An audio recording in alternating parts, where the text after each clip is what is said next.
Another traffic initiative that you've championed have been things like the low transport neighbourhoods. I don't know if you've seen the report out in the Times today, which suggests that their research shows that these low transport neighbourhoods aren't actually achieving what it's hoped they would achieve, because obviously the point of them was to reduce journeys on the roads.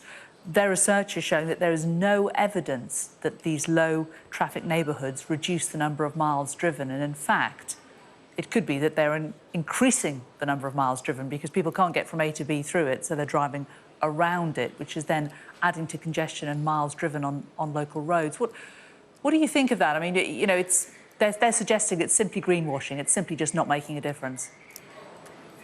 Well, I think the question is, who are the best people to decide what happens in our communities? Is it civil servants in Whitehall, or is it locally elected councillors decide what happens in our communities? In London, we're a population now of almost 10 million. If everybody jumps in their car, there simply isn't enough road space for people to drive around our cities. So we've got to encourage people to walk, cycle, use public transport. And the evidence with the low traffic neighbourhoods in London, in many parts of London, whether it's Lambeth, Waltham Forest or Newham, is fewer road traffic collisions. When there is a road traffic collision, the consequences are far less serious, so fewer deaths. It's leading to fewer people driving their cars because they're walking, cycling or using public transport. We now have more than 500 school streets encouraging children and their parents and their carers to walk, scooter and cycle to school. So the quality of the air is improving as well. So you're tackling climate change, you're improving air pollution and reducing congestion. But you're only doing that in the little area that it is. If you're unfortunate enough to live on the edge of one of these low transport zones, what this research seems to suggest is that actually it's getting worse for the people living on those roads. It's not actually cutting the journeys. Yes, it may be cutting road deaths in that particular area, but if it's just forcing the problem elsewhere, that's not solving the problem, is it? It's just moving it to a different part of London. Well, those boroughs that I mentioned have looked into the issue of displacement. That's what you're referring to, is displacement.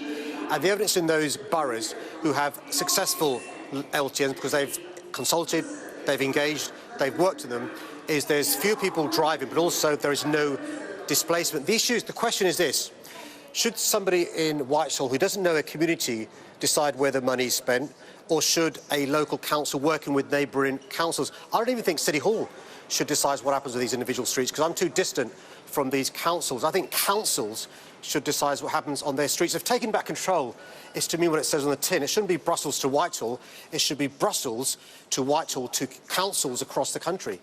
But whoever makes the decision, the fact is, if this has been promoted as a green scheme that actually improves the environment, and the research shows it doesn't improve the environment, it doesn't matter who's making the decision, whether it is City Hall or whether it's a local council, it's actually not improving the environment in that local area. But the reason why who decides what happens is important is because where councils decide what happens in London, there's been big improvements, including in relation to the environment. This is an issue of the environment and also health and also the economy. Congestion is bad for the economy. Carbon emissions is bad for the climate. Particulate matter and nitrogen oxide is bad for health.